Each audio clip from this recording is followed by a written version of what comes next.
Hello students, मैं हूं गौरव गोयल। तो आज हम स्टार्ट करते हैं केमिकल बॉन्डिंग का थर्ड पार्ट। केमिकल बॉन्डिंग में हमने देखा था कि केमिकल्स के बीच में किस टाइप की बॉन्डिंग होती है और किस तरीके से एक एटम दूसरे एटम के साथ जुड़ता है, एक मॉलिक्यूल दूसरे मॉलिक्यूल के साथ जुड़ता है और वो कौन सा स्ट्रांग होता है, कौन सा वीक होता है और वो उसके बीच में केमिस्ट्री बेसिकली होती क्या है। ठीक है, तो वो केमिस्ट्री हमें जाननी थी और केमिस्ट्री के बेसिस पे हमने उसके डिविजन्स किए थे कि एटॉमिक बॉन्ड कितने टाइप्स के होते हैं, मॉलिक्यूलर बॉन्ड कितने कितने टाइप्स के होते हैं और उनके बीच में होता क्या है बेसिकली। फिर हमने चीज जानी थी, उनके कंपाउंड्स के बारे में प्रॉपर्टीज पढ़ी थी। बेसिकली हमने देख लिया था आयनिक कंपाउंड्स क्या होते हैं, फिर कोवलेंट कंपाउंड्स क्या होते हैं। आयनिक कंपाउंड्स में हमने देख लिया था, फिर हमने उसके वो भी बताया था कि किस तरीके से वो क्या क्या चीज उसमें वेरी करेगी, क्या क्या चीज अफेक्ट करेगी। ठीक है, वो सारी चीज हमने देख ली थी।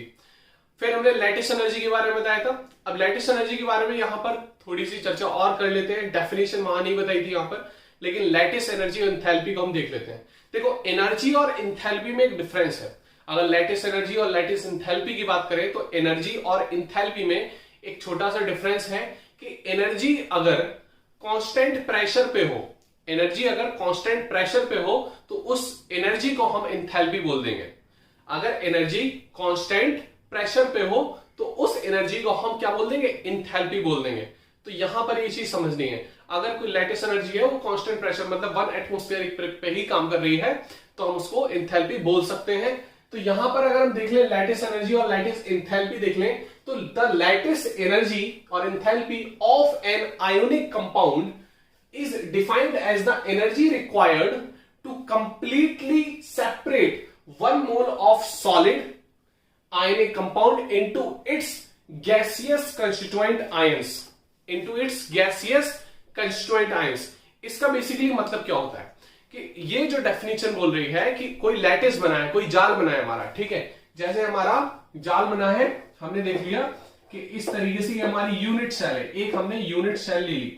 ठीक है, यूनिट सेल अब हमारा इस तरीके से जाल बना होगा। ठीक है, कई यूनिट सेल जुड़ती जाएंगी इस तरीके से। ठीक है, तो वो हमें चीजें समझनी है यहां पर। ठीक है, वो हमें चीजें समझनी है। ऐसे यहां भी यूनिट सेल जुड़ती जा रही है इस तरीके से। ठीक है, तो वो अगर ये यूनिट सेल हमारी जुड़ती गई, ठीक है, ये यूनिट सेल हमारी जुड़ती गई और इस तरीके से बॉक्स पूरा बन गया और एक पूरा का पूरा जाल एक बना लिया। ठीक है, पूरा का पूरा जाल बना लिया हमने, केवल ये यूनिट सेल को कवर किया। ठीक है, तो ये आप सॉलिड स्टेट में 11th 12th क्लास में पहला चैप्टर है सॉलिड स्टेट, उसमें आप ये सारी चीज बहुत अच्छे से पढ़ेंगे। कितने टाइप की यूनिट सेल्स होती हैं, ठीक है, कितने टाइप के क्रिस्टल्स बनते हैं हमारे आयनिक में। तो अब अगर हमने ये यूनिट सेल लिया इसी तरीके के जुड़ते हैं, जैसे एक हमारी ईंट होती है तो ईंट का जो आकार होता है वो ईंट जुड़ती जाती है तो उसी टाइप का एक दीवार का आकार बनता है, मतलब दीवार का शेप उसी तरीके उसी पे डिपेंड करता है। तो कोई यूनिट है उसी पर ही डिपेंड करती है पूरा का पूरा क्रिस्टल लैटिस, मतलब क्रिस्टल लैटिस की प्रॉपर्टीज यूनिट सेल बता देगा। ठीक है, unit cell is the smallest unit, smallest part of crystal lattice. ठीक है, दो टाइप के सॉलिड्स होते हैं, क्रिस्टलाइन और एमरफस। ठीक है, जो ऑर्डर पैटर्न में लगे हो या ट्रू सॉलिड्स को हम क्रिस्टलाइन बोल देंगे, क्रिस्टलाइन सॉलिड्स। और जो स्यूडो सॉलिड्स होते हैं मतलब सुपर कूल्ड लिक्विड, जो हमें लगते हैं सॉलिड जैसे लेकिन सॉलिड होते नहीं है, तो हम उनको बोल देते हैं एमरफस सॉलिड्स। ठीक है, तो हमें सॉलिड स्टेट में ही हम देखते हैं तो क्रिस्टलाइन सॉलिड्स के बारे में पढ़ते हैं। हम यहां लैटिस एनर्जी के बारे में बात कर रहे थे। तो लैटिस एनर्जी बेसिकली क्या है, अगर हम लैटिस एनर्जी की बात करें तो जो लैटिस हमारा ये बना है, पूरा का पूरा जाल जो बना है, इस जाल को ये अलग अलग एटम्स का पूरा अरेंजमेंट बना है। इस एटम को, इस पूरे 1 मोल अगर हमने ये क्रिस्टल लैटिस ले लिया, एक लैटिस ले लिया 1 मोल, और उसको हमने कंप्लीटली ब्रेक कर दिया उसके छोटे छोटे एटम्स में, जो एटम से वो बना है, पूरा बना है, कॉम्पैक्ट हुआ है, उसको हमने बिल्कुल अलग अलग कर दिया। और अलग अलग करने के बाद जितनी, मतलब अलग अलग करने में जितनी एनर्जी हमें लग रही है, that energy at constant pressure is called lattice enthalpy.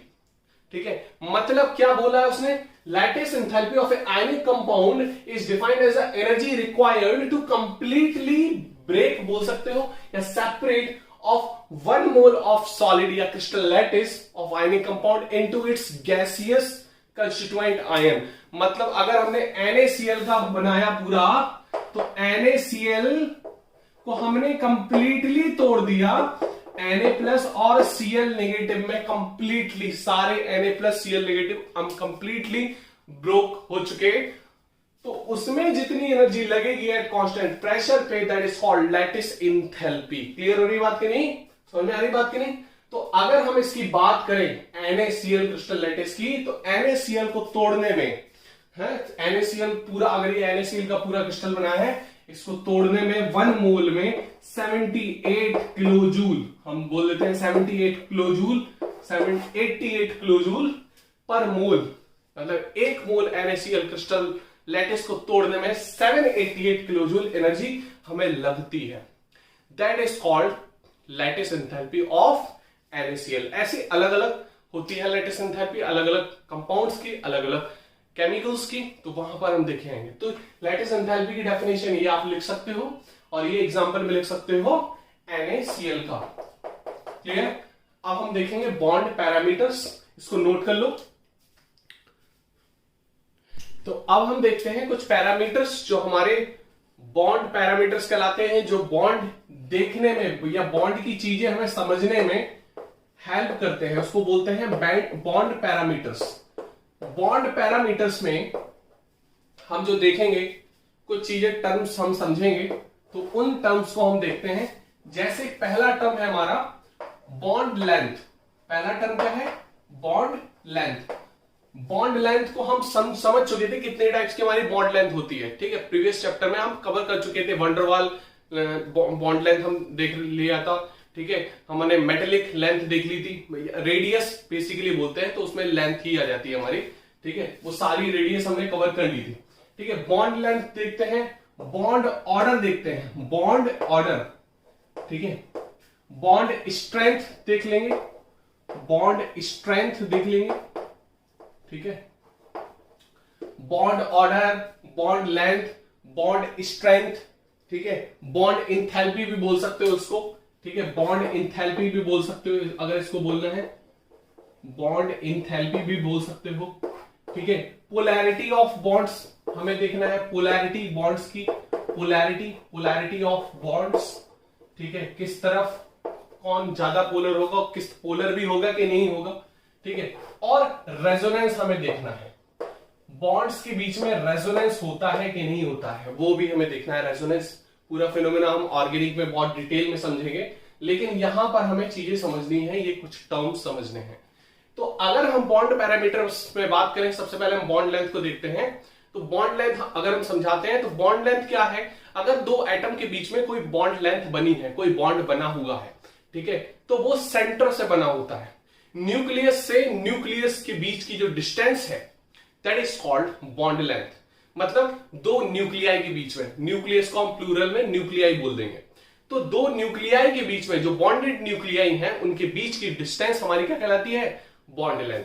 अगर यहां पर अगर हम बात करें कोवलेंट की, ठीक है, तो कोवलेंट में ही हम बॉन्ड लेंथ देखते हैं। तो अगर ये C है, ठीक है, ये CC डबल बॉन्ड है और CC ट्रिपल बॉन्ड है, ये हमारे 3 टाइप्स के कोवलेंट बॉन्ड होते हैं।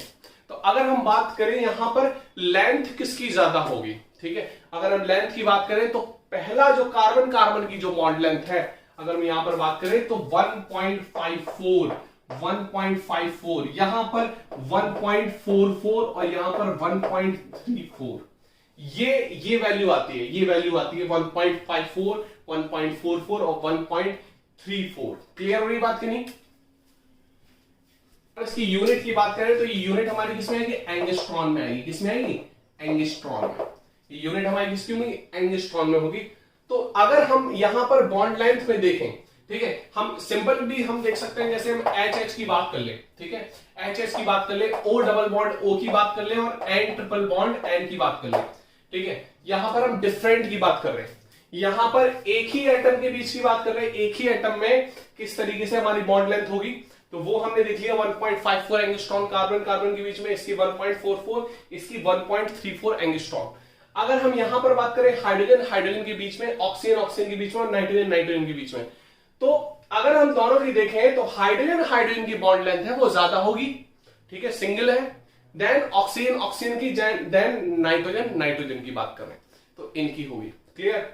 अब यहां पर एक चीज समझनी है, अगर ये एक पीरियड में है, ये तो जो और ये जो बॉन्ड लेंथ बन रही है वो 1s के बीच में बन रही है।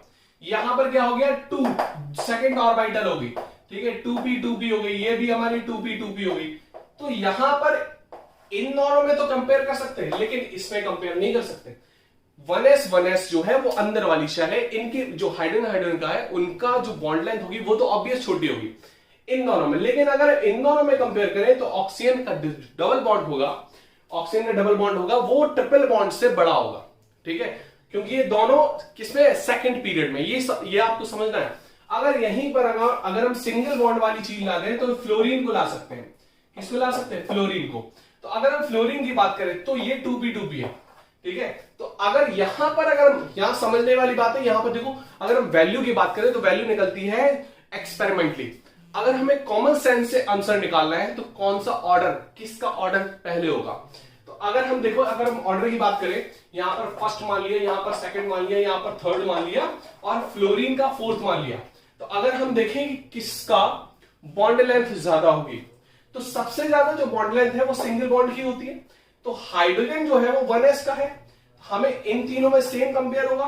तो फ्लोरीन का जो फोर्थ का है वो सबसे ज्यादा बॉन्ड लेंथ होगी, फ्लोरीन के बीच में सबसे ज्यादा बॉन्ड लेंथ होगी। क्लियर हो रही बात कि नहीं? फिर हमारी डबल बॉन्ड की, फिर मतलब हमारा सेकंड होगा आंसर, क्लियर, ऑक्सीजन के बीच में।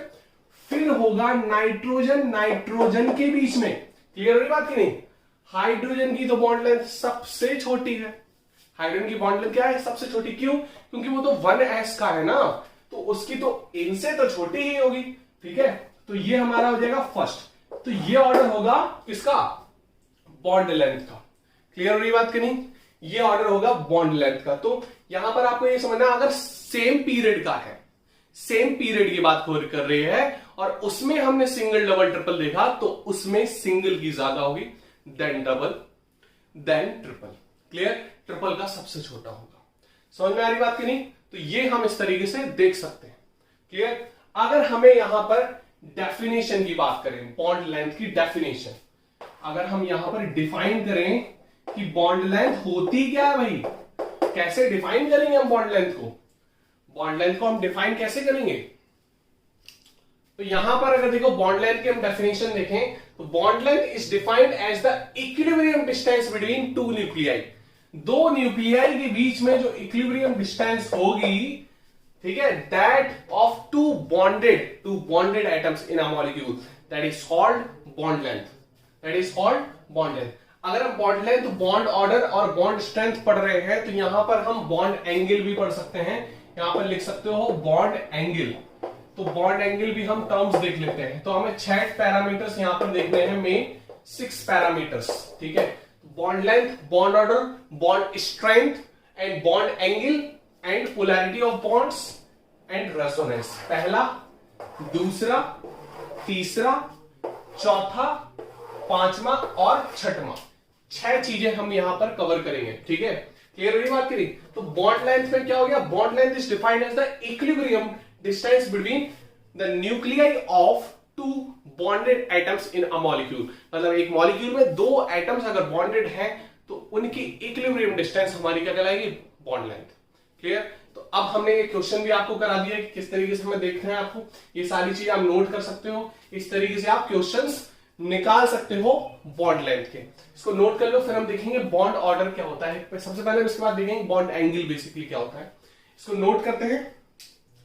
देखो, अगर हम यहां पर देखें कि बॉन्ड एंगल की बात करें तो बॉन्ड एंगल क्या होता है कि दो बॉन्ड के बीच का एंगल है ना, दो बॉन्ड के बीच का एंगल।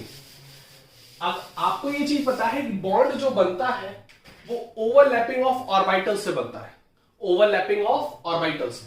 तो अगर हम दूसरा टर्म यहां पर देखें, दूसरा टर्म अगर हम देखें बॉन्ड एंगल, बॉन्ड एंगल, तो बॉन्ड एंगल हमारा क्या होगा? मतलब angle between two bonds, angle between two bonds, that is called bond angle. तो यहां पर बॉन्ड एंगल डिपेंड करता है स्टेरिक नंबर पे, वो स्टेरिक नंबर अभी हम कवर करेंगे, ठीक है। तो बॉन्ड एंगल हम कैसे देखेंगे? यहां पर अगर हम देखेंगे बॉन्ड लेंथ हमारा क्या है, बॉन्ड एंगल, तो बॉन्ड एंगल क्या है? Angle between orbitals containing bonding electrons pair, मतलब ऑर्बिटल में ही इलेक्ट्रॉन्स होते हैं, ठीक है। तो ऑर्बिटल जब ओवरलैप करती है तो उनके बीच में जो एंगल जनरेट होगा, that angle is called bond angle. तो बॉन्ड एंगल क्या लगेगा? Bond angle is the angle between orbitals containing bonding electrons pairs around the central atom in a molecule और कॉम्प्लेक्स आयन। अगर हम बात करें, सिंपल हमने एग्जांपल ले लिया O H और ये H। अब आपको पता है कि ये जो हमारा आएगा, ये हमारा है HH, ठीक है। तो इनके बीच की ये ऑर्बिटल्स, ये ऑर्बिटल्स, ये हमने s ऑर्बिटल होती है इसमें, ठीक है। ये हमारी ऐसे s ऑर्बिटल है, तो ये ओवरलैप कर रही है, ये s ऑर्बिटल और इसकी ये और ओवरलैप कर रही है। तो यहां पर ये जो आ रहे हैं, that is called bonding electrons, ये that is called bonding electrons. तो इनके बीच की जो एंगल कहलाएगा, ये जो एंगल कहलाएगा, ठीक है। ऑर्बिटल्स की ओवरलैपिंग हो रही है तो हमने बॉन्ड बना दिया, ठीक है। और इनके बीच में जो बॉन्ड बनाया, इनमें क्या है? Bonding electron. जो बॉन्ड बनाते हैं that is called bonding electron. जो बॉन्ड नहीं बनाते वो कहलाते हैं नॉन बॉन्डिंग इलेक्ट्रॉन और लोन पेयर इलेक्ट्रॉन। तो अगर ये बॉन्डिंग इलेक्ट्रॉन है तो इनके बीच का जो एंगल है, जैसे हमने इसमें ले लिया 105 डिग्री, ठीक है। 105 डिग्री होता है 28 मिनट ले लिया, जैसे हमने एग्जाम्पल ले लिया, ठीक है, 28 मिनट। तो 105 डिग्री 28 मिनट हमारा क्या है? इन बॉन्डिंग इलेक्ट्रॉन के बीच का एंगल, बॉन्डिंग इलेक्ट्रॉन के बीच का एंगल, ठीक है। यहां पर बोल सकते हो दो बॉन्ड लेंथ के बीच का एंगल, या बोल सकते हो दो बॉन्डिंग ऑर्बिटल्स के बीच का एंगल, ठीक है। कुछ भी बोल सकते हो। अगर हमें एडवांस में जाना है, पहला सिंपल सी डेफिनेशन है आपकी क्लास के हिसाब से, बोल सकते हो the angle between two bonds, that is called bond angle, ठीक है। थोड़ा और एडवांस में जाना है तो बोल सकते हो the angle between two overlapping orbitals, the angle between two overlapping orbitals या बॉन्डिंग ऑर्बिटल्स। तीसरा जाना हो तो बोल सकते हो the angle between the two bonded electron pairs, the angle between two bonded electron pairs. तो इस तरीके से हम जा सकते हैं। तो यहां पर जो वाटर में दो बॉन्डिंग इलेक्ट्रॉन्स के बीच का या दो बॉन्ड लेंथ के बीच का जो एंगल होगा, that is called bond angle. Clear? अगर हम सिंपल बात करें, देखो बॉन्ड एंगल कैसे जनरेट करते हैं, बॉन्ड एंगल यही क्यों होता है, ठीक है। अगर हम बात करें यहां पर, ये तो सिंपल होना चाहिए इस तरीके से। तो आपको पता है यहां पर जो ऑक्सीजन में दो लोन पेयर होते हैं, तो ये जो लोन पेयर ही इसको रिपेल करेगा, ठीक है। इस तरीके से ये चीज आ जाती है, वो अभी हम बताएंगे वेस्पर थ्योरी में, VSEPR थ्योरी। तो इसलिए ये रिपल्शन की वजह से यहां पर जो एंगल है वो 105 डिग्री 28 मिनट हम ले लेते हैं, ठीक है, अप्रॉक्स 28 मिनट, ठीक है। तो 105 डिग्री हम एक्यूरेट लेते हैं लगभग, ठीक है। अगर हम यहां पर बात करें, ये V शेप हमारा हो जाएगा, है ना, V ऐसा बन रहा है, V शेप, है ना। अगर हम बात करें CH4 के बीच का एंगल, ठीक है, यहां पर, ठीक है, इस तरीके से हम बात करें तो चार बॉन्ड है हमारे, ठीक है। सेंट्रल एटम से चार बॉन्ड है मैक्सिमम। ये 3D में है, 3D में जो एंगल बनेगा, अगर हम 2D की बात करते हैं तो मैक्सिमम जो एंगल है चार बॉन्ड का वो बनता है 90। 2D की बात करें है 90 360 में कवर हो जाता है। लेकिन हम 3D की बात कर रहे हैं यहां पर, तो 3D में अगर मॉलिक्यूल है हमारा, तो ये जो मैक्सिमम एंगल बना रहा है 3D में, that is 109.28 minute, 109 degree 28 minute ले लेते हैं इसको। क्लियर हो रही बात की नहीं? That is called tetrahedral structure. ये टेट्राहेड्रल स्ट्रक्चर कहलाएगा। यहीं पर अगर हम बात करें, ठीक है, यहीं पर अगर हम बात करें अमोनिया की बात करें, अमोनिया की इस तरीके से यहां पर लोन पेयर आ जाता है एक्चुअली में इसका। अब देखो यहां पर सारी चीज एक एक चीज क्लियर होगी, बस ध्यान से चीजें देखते आओ। इनके बीच का एंगल बात करें तो कितना होता है 107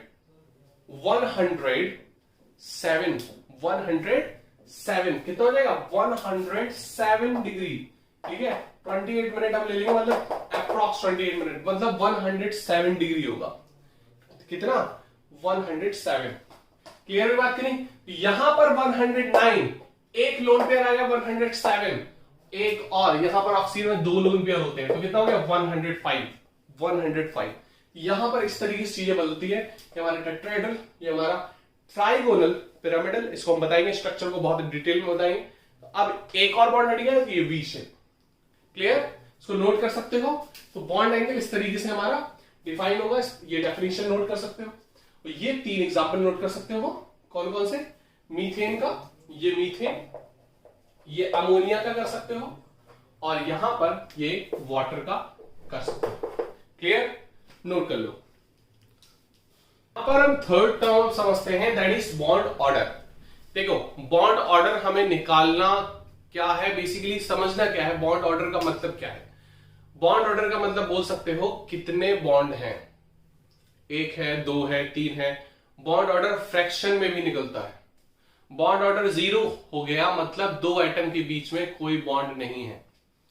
बॉन्ड ऑर्डर अगर 1 है मतलब सिंगल बॉन्ड है। बॉन्ड ऑर्डर 2 है मतलब डबल बॉन्ड है। बॉन्ड ऑर्डर 3 मतलब ट्रिपल बॉन्ड है। बॉन्ड ऑर्डर अगर 1.5 आ रहा मतलब 1 और 2 के बीच का जो बॉन्ड बनता है, उनके बीच का बॉन्ड बन रहा है, तो मतलब उनके बीच का बॉन्ड आता है रेजोनेंस से, तो वो हम देखेंगे बॉन्ड ऑर्डर उसमें। ठीक है, अब देखो बॉन्ड ऑर्डर को हम समझेंगे कैसे। In the Lewis description of covalent bonds, the bond order is given by the number of bonds between the 2 atoms in a molecule. मतलब एक मॉलिक्यूल के बीच में, 2 एटम्स के बीच में, 2 एटम्स के बीच में एक मॉलिक्यूल में कितने नंबर ऑफ बॉन्ड्स बनते हैं, that is called bond order. That is called bond order. अगर हम बात करें हीलियम हीलियम के बीच में, देयर इज 0 बॉन्ड ऑर्डर। इधर भी बात करें तो देयर इज 0 बॉन्ड ऑर्डर। यहां पे बॉन्ड ऑर्डर क्या होगा? 0। मतलब जितनी भी हमारी नोबल गैसेस होती हैं, helium, neon, argon, krypton, xenon, हो जाता है बॉन्ड ऑर्डर, जेनॉन का होता है बॉन्ड ऑर्डर। लेकिन रेडॉन रेडियो एक्टिव है, उनका कोई बॉन्ड ऑर्डर नहीं होगा, बॉन्ड ही नहीं बनाते, वो रेडियो एक्टिव मेटल्स है। ठीक है, और रेडियो एक्टिव चीज मैं कई बार समझा चुका हूं। रेडियो एक्टिव वो एलिमेंट्स होते हैं जिनका न्यूक्लियस काफी हैवी होता है, जिनका जो न्यूक्लियस हैवी होता है तो वो न्यूक्लियर फिजन कर जाते हैं, न्यूक्लियस टूट जाता है और उससे रेडियो एक्टिव रेस निकलती हैं, अल्फा, बीटा, गामा, डेल्टा। उसको हम बोलते हैं रेडियो एक्टिव एलिमेंट्स या रेडियो एक्टिव मेटल्स। क्लियर? तो बॉन्ड ऑर्डर हमने समझ लिया कि बॉन्ड ऑर्डर क्या है। अगर हम आपको एक ट्रिक बताएं, यहां पर हम ट्रिक, वैसे तो बॉन्ड ऑर्डर हम निकालते हैं मॉलिक्यूलर ऑर्बिटल थ्योरी से, वहां से क्लियर कट बहुत अच्छे से समझ में आ जाता है हम बॉन्ड ऑर्डर कैसे निकालें। लेकिन यहां पर हम ट्रिक बता सकते हैं आपको कुछ, तो उसके बेसिस पे हम निकाल सकते हैं बॉन्ड ऑर्डर। लेकिन हम सोच रहे हैं कि आपको एमओटी में ही अच्छे से डिटेल में समझाएं बॉन्ड ऑर्डर, जब हम एमओटी थ्योरी आपको पढ़ा दें। तो इस चीज को यहां पर हम पॉज कर सकते हैं, लेकिन हम यहां पर समझा दिया आपको कि बॉन्ड ऑर्डर बेसिकली क्या है। अगर हम हीलियम हीलियम के बीच की बात करें तो यहां पर बॉन्ड ऑर्डर क्या हो जाएगा? 0 हो जाएगा। ठीक है, हाइड्रोजन हाइड्रोजन के बीच की बात करें तो यहां पर बॉन्ड ऑर्डर 1 हो गया। नाइट्रोजन नाइट्रोजन के बीच की बात करें, यहां पर बॉन्ड ऑर्डर कितना हो गया? 3। अगर हम ऑक्सीजन ऑक्सीजन के बीच की बात करें तो यहां पर बॉन्ड ऑर्डर हो गया 2। तो इस तरीके से तो हम देख सकते हैं, लेकिन हमें कैलकुलेट कैसे करना है बॉन्ड ऑर्डर, वो हम देखेंगे एमओटी में। यहाँ मॉलिक्यूलर ऑर्बिटल थ्योरी आपको पढ़ाएंगे, तो इसको आप नोट कर सकते हो अभी, फिर हम देखेंगे यहाँ पर बॉन्ड स्ट्रेंथ। यहाँ पे नेक्स्ट टर्म हम समझेंगे bond enthalpy. Bond enthalpy basically बोल सकते हो कि एक बॉन्ड को तोड़ने में कितनी एनर्जी लगेगी, that is called bond enthalpy. या फिर हम ये भी बोल सकते हैं कि अगर कोई बॉन्ड बना तो बॉन्ड बनने के बाद एनर्जी रिलीज होती है, that energy is called bond enthalpy. Same चीज हम जैसे लैटिस एंथैल्पी में बात कर रहे थे कि किसी लैटिस को कंप्लीटली आयोनाइज करने के लिए तोड़ने में जितनी एनर्जी लगेगी, that is called lattice enthalpy. या फिर इसका जस्ट अपोजिट भी बोल सकते हैं कि कोई लैटिस का फॉर्मेशन हुआ, वो लैटिस का फॉर्मेशन होने के बाद जितनी एनर्जी रिलीज हुई, that is called lattice enthalpy. ये भी बोल सकते हैं। तो इसी तरीके से हम बॉन्ड एंथैल्पी में बोल सकते हैं कि कोई बॉन्ड हमारा बना 2 एटम के बीच में, जितनी एनर्जी रिलीज हुई, that is called bond enthalpy. और या फिर उस बॉन्ड को तोड़ने में जितनी एनर्जी लगेगी, that is called bond enthalpy. यहां पर अगर हम बात करें 1 मोल बॉन्ड की, ठीक है, तो वो चीज हो जाएगी मोलर बॉन्ड एंथैल्पी। यहां पर देखो बॉन्ड एंथैल्पी हम समझेंगे, it is defined as the amount of energy required to break 1 mole of bond of particular type between 2 atoms in a gaseous state. हम गैसियस स्टेट में बात करेंगे, क्योंकि लिक्विड स्टेट और सॉलिड स्टेट में जो मॉलिक्यूल्स हैं वो होते हैं पास पास। तो अगर हम एनर्जी लगाएंगे ब्रेक तोड़ने में, तो एनर्जी डिस्ट्रीब्यूट भी हो जाएगी अदर भी मॉलिक्यूल्स में, जा सकती है। इसीलिए हम उसको सबसे पहले अलग करेंगे, आइसोलेट करेंगे गैसियस एटम में। जो गैसियस होते हैं, गैसियस स्टेट में, वो अलग अलग होते हैं। एक मॉलिक्यूल में, दो मॉलिक्यूल के बीच में डिस्टेंस काफी ज्यादा होती है, तो उस वजह से एनर्जी हम पर्टिकुलर दे सकते हैं किसी मॉलिक्यूल में। तो यहां पर हम इस तरीके से बोल सकते हैं। अगर हम बॉन्ड एंथैल्पी की बात करें, तो अगर हम देखें यहां पर H2, तो H के बीच में, H और H के बीच में ये बॉन्ड तोड़ने में कितनी एनर्जी लगेगी? एक मोल बॉन्ड तोड़ने में हाइड्रोजन का 435.8 किलोजूल पर मोल। मतलब हाइड्रोजन मॉलिक्यूल को, हाइड्रोजन एटम्स को अलग अलग करना है H2 मॉलिक्यूल से, तो उसमें एनर्जी लगेगी 435.8 किलोजूल पर मोल। अगर यहीं पर हम बात करें ऑक्सीजन के बीच में, तो ऑक्सीजन के बीच में यहां पर क्या है? Double bond. ऑक्सीजन के बीच में यहां पर क्या है? डबल बॉन्ड है, तो यहां पर जो एनर्जी है वो ऑब्वियस हाइड्रोजन से तो ज्यादा होगी, तो कितनी होगी? 498 किलोजूल पर मोल। 498 किलोजूल पर मोल। क्लियर हो रही बात की नहीं? तो यहां पर एक चीज समझनी है। अगर यहां पर हम ट्रिपल बॉन्ड की बात कर लें, तो N ट्रिपल बॉन्ड N, यहां पर क्या हो गए? 3 बॉन्ड, तो ऑब्वियस इसकी ज्यादा होगी। नाइट्रोजन के बीच की ट्रिपल बॉन्ड की कितनी होगी? यहां पे होगी 946 किलोजूल पर मोल। अप्रॉक्स 946 किलोजूल पर मोल में हम ले लेंगे। क्लियर हो रही बात की नहीं? तो ये एग्जांपल आप नोट कर सकते हो। क्लियर? अब अगर हमने बात कर ली HCl के बीच में, इसके HCl के बीच में, तो यहां पर ये बॉन्ड जो हो गया वो पोलर बॉन्ड हो गया। कौन सा बॉन्ड हो गया? पोलर, मतलब अलग अलग एटम के बीच में। तो यहां पर अगर हमें बॉन्ड तोड़ना है HCl के बीच, ये भी स्ट्रांग होता है, ठीक है, तो यहां पर जो एनर्जी होगी वो होगी 431 किलोजूल पर मोल। तो ये आप नोट कर सकते हो एग्जांपल सारे। पहला एग्जांपल, दूसरा एग्जांपल, तीसरा एग्जांपल और चौथा एग्जांपल। क्लियर? तो हमारे कौन कौन से टर्म्स हो गए? बॉन्ड लेंथ हो गया, बॉन्ड ऑर्डर हो गया, बॉन्ड स्ट्रेंथ या बॉन्ड एनर्जी बोल सकते हो, या बॉन्ड एंथैल्पी बोल सकते हो, ये हो गया, और बॉन्ड एंगल। अब अगर हम आपसे बात करें कि बॉन्ड स्ट्रेंथ किसकी ज्यादा होगी, सिंगल की, डबल की या ट्रिपल की, तो अगर हम यहां पर देखें सिंगल, डबल और ट्रिपल, तो बॉन्ड लेंथ हमने देख ली थी। अगर हम कार्बन के बीच की बात कर रहे हैं, तो ये 1.54 एंगस्ट्रॉम, ये 1.44 एंगस्ट्रॉम, यहां पर 1.34 एंगस्ट्रॉम, यही तो था हमारा ऑर्डर। अगर यहां पर हम इस तरीके से देखते हैं, तो इन तीनों में अगर हमने एग्जाम्पल हम ले सकते हैं, एक सिंगल डंडी ले ली हमने, सिंगल स्टिक, ठीक है, हमने डबल स्टिक ले ली और ट्रिपल स्टिक ले ली।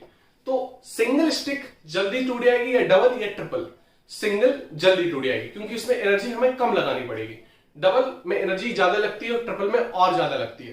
तो अगर हम स्ट्रॉन्ग की बात करें, बॉन्ड स्ट्रेंथ की बात करें, तो ट्रिपल बॉन्ड में बॉन्ड स्ट्रेंथ ज्यादा होती है देन डबल देन सिंगल। ठीक है, इस तरीके से हम देख सकते हैं। आप नोट कर लो, हमारा बचा है 2 point, polarity of bonds and resonance. इसको नोट कर लो। अब हम यहां पर देखते हैं polarity of bonds. Polarity of bonds को हम टारगेट करते हैं। पोलैरिटी का मतलब हम बार बार कई बार समझा चुके हैं, ठीक है। पोलैरिटी बेसिकली आती क्यों है? Polarity of bonds.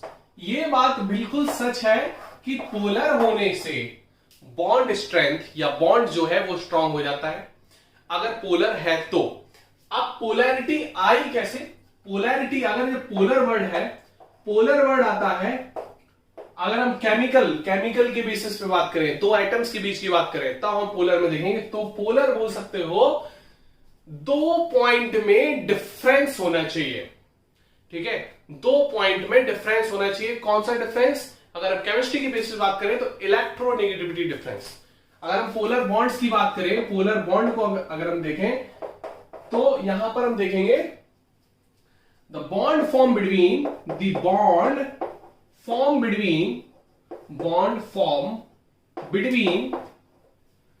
two atoms having electronegativity difference, clear? मतलब इलेक्ट्रोनेगेटिविटी में डिफरेंस हो दो एटम्स के बीच में, that bond is called polar bonds और जिसमें इलेक्ट्रोनेगेटिविटी डिफरेंस नहीं होगा, that is called non polar bond. That is called non polar bond. अगर हम नॉन पोलर बॉन्ड की बात करें तो नॉन पोलर बॉन्ड में क्या हो जाएगा, the bond form between two atoms in which no electronegativity difference found, मतलब या जीरो इलेक्ट्रोनेगेटिविटी डिफरेंस भी बोल सकते हो। तो अगर हमने ये आपको बताया था इलेक्ट्रोनेगेटिविटी की सीरीज, फोन कल बुरा आया साई चालाक है, क्लियर, तो ये हमारा डिक्रीजिंग ऑर्डर में था। तो जो फ्लोरीन है, फ्लोरीन की हमारी इलेक्ट्रोनेगेटिविटी 4 होती है, 4, 3.5, 3, ये 2.9 कुछ है, तो ये लास्ट में हमारा 2 तक पहुंच जाता है हाइड्रोजन में। यहां पर अगर हम देखें कि हाइड्रोजन और फ्लोरीन के बीच में बॉन्ड बन रहा है, हाइड्रोजन और फ्लोरीन के बीच में, तो ये पोलर होगा, काफी ज्यादा पोलर होगा, नॉन मेटल में सबसे ज्यादा पोलर होगा ये। तो यहां पर जो इलेक्ट्रॉन्स हैं, फ्लोरीन में ज्यादा इलेक्ट्रॉन, ये यहां पर शिफ्ट हो जाएगा और फ्लोरीन नेगेटिव और H+। ये बिल्कुल सच है कि हाइड्रोजन और फ्लोरीन के बीच का जो बॉन्ड है वो बहुत स्ट्रांग होगा, बिल्कुल सच है, ठीक है। तो HF और HCl, HBr और HI, इसमें देखते हैं इस हिसाब से कि कौन सबसे ज्यादा एसिडिक है। HF, HBr, HCl, HI में सबसे ज्यादा एसिडिक कौन है? एसिडिक क्या होते हैं? एसिडिक वो कंपाउंड्स होते हैं कि हमने कोई कंपाउंड को डाला पानी में और उसने H+ आयन तुरंत दे दिए, दैट इज कॉल्ड एसिडिक। वो एसिडिक नेचर को शो करता है अकॉर्डिंग टू अर्हीनियस थ्योरी। तो अब यहां पर जो बॉन्ड लेंथ है वो HI की सबसे ज्यादा है, ठीक है, HI की सबसे ज्यादा, then HBr, then HCl, then HF की सबसे छोटी बॉन्ड लेंथ है। तो बॉन्ड लेंथ जितनी बड़ी होगी, स्ट्रेंथ बॉन्ड की उतनी ही कम होगी, मतलब वो इजिली ब्रेक हो जाएगा, ठीक है। अब देखो यहां पर जो बॉन्ड लेंथ है, आई का जो साइज है वो इतना बड़ा है, हाइड्रोजन का इतना है, आई का इतना बड़ा है, Br का इतना, Cl का इतना।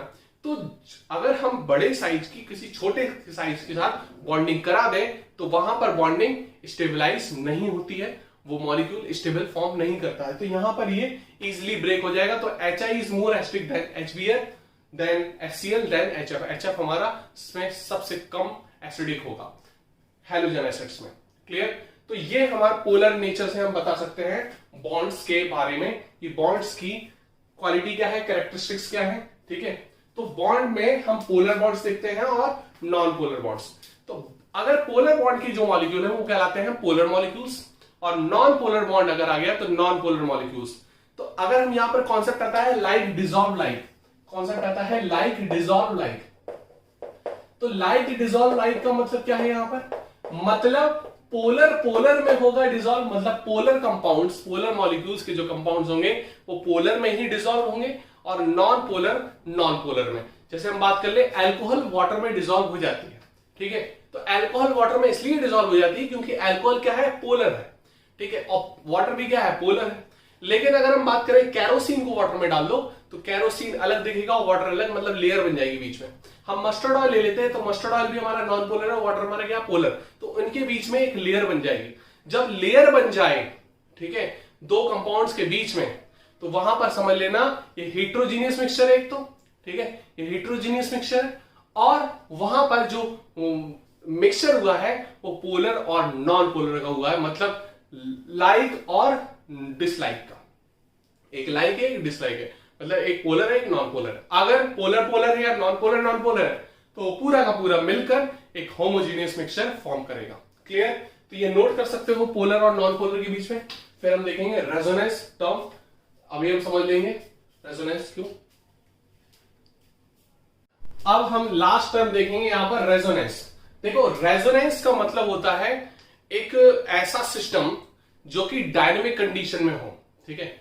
रेजोनेंस का मतलब हम बोल सकते हैं एक पूरा का पूरा सिस्टम एक डायनेमिक कंडीशन में हो, एक ऐसी मूविंग कंडीशन में हो जो एक पर्टिकुलर डायरेक्शन में मूव कर रहा हो, ठीक है। अब रेजोनेंस टर्म हम जब केमिस्ट्री में लाते हैं तो यहां पर हम उसको रेजोनेटिंग स्ट्रक्चर और कैनोनिकल स्ट्रक्चर बोल देते हैं। तो रेजोनेंस वो टर्म है, अगर हम केमिकल कंपाउंड की बात करें, जहां पर केमिकल कंपाउंड जो है वो एक स्ट्रक्चर से डिफाइन नहीं हो सकती उसकी सारी प्रॉपर्टीज, मतलब एक स्ट्रक्चर से उसकी सारी प्रॉपर्टीज डिफाइन नहीं कर सकते, उस फिनोमेना को हम रेजोनेंस बोल देंगे। ठीक है, तो रेजोनेंस देखो समझ लो, according to the concept of resonance, whenever a single Lewis structures can not describe a molecule accurately, a number of structures with similar energy positions of nuclei, bonding and non-bonding pairs, bonding and non-bonding pairs of electron are taken as canonical structures, canonical resonating structures को बोल देंगे, और hybrid structures भी बोल सकते हैं। Hybrid एक क्या है कि डिफरेंट टाइप के स्ट्रक्चर्स बने अलग अलग, ठीक है, उनको कंबाइन कर दिया, that is called hybrid, that is called hybrid. Example देख सकते हैं यहाँ पर, जैसे ये हमारी बेंजीन है, ठीक है, तो ये इस तरीके से है, ठीक है, इस तरीके से ये मूव कर रहा है, और ये जो डबल बॉन्ड है यहां मूव करेगा, ये यहां मूव करेगा, और ये यहां मूव करेगा, तो बन क्या जाएगा, बेसिकली बन क्या जाएगा, ये यहां बन गया, ये यहां बन गया, और ये यहां बन गया, ठीक है, तो इन दोनों के बीच में एक जो कंटिन्यूटी आ जाएगी, कौन सी, ये, that is called hybrid, that is called hybrid. मतलब ये अलग अलग क्या है, कैनोनिकल स्ट्रक्चर्स और रेजोनेटिंग स्ट्रक्चर्स मूव कर रहे हैं, ये इधर हो गया, ये इधर डबल बॉन्ड शिफ्टिंग हो गई, और जब पूरा का पूरा एक सिमिलर बन जाएगा, that is called hybrid structure. तो ये यहीं पर ये जो वर्ड आया है, that is hybrid, hybrid which describe a molecule accurately, जो कि मॉलिक्यूल को एक्यूरेटली डिस्क्राइब करेगा। मतलब सारे कैनोनिकल स्ट्रक्चर्स और सारे रेजोनेटिंग स्ट्रक्चर्स को जब हम मर्ज कर देंगे, एक स्ट्रक्चर बनेगा, दैट इज कॉल्ड, वो डायनेमिक पोजीशन को बताएगा, that is called hybrid structure. Clear? तो इस तरीके से हम रेजोनेंस को बताते हैं, और रेजोनेंस जो टर्म है वो पूरा का पूरा जीओसी में हम पढ़ेंगे, जनरल ऑर्गेनिक केमिस्ट्री में सेकंड पार्ट में, तो वो ऑर्गेनिक का पोर्शन है सेक्शन, ठीक है। तो इसमें बेसिकली क्या है, हमें यहां पर बॉन्ड के पैरामीटर्स के बेसिस से बात कर रहे थे, तो बॉन्ड पे किस तरीके से इफेक्ट डालेगा, यहां पर इस तरीके से इफेक्ट डालेगा कि ये जो मूव कर रहा है, पहले तो देखो सिंगल है, ये डबल है, ठीक है, तो जब मूव कर रहा है तो इसके बीच की, सिंगल और डबल के बीच की यहां पर बॉन्ड लेंथ जनरेट होगी, ये इफेक्ट डालता है बॉन्ड पैरामीटर्स में, तो इसीलिए हम इसको रेजोनेंस को यहां पर पढ़ते हैं। क्लियर? तो समझ चुके हो, according to the concept of resonance, whenever a single Lewis structures can not describe a molecule accurately, a number of structures, a number यहां पे of structures with similar energy positions of nuclei of bonding and non bonding pairs of electrons are taken as canonical structures or hybrid which describe molecule accurately, जिस molecule को हम accurately describe करते हैं। Clear? इसको note कर सकते हो, और आज सारी चीज क्लियर हो गई। हम नेक्स्ट टॉपिक में पढ़ेंगे VSEPR theory, VSEPR theory. Bye bye.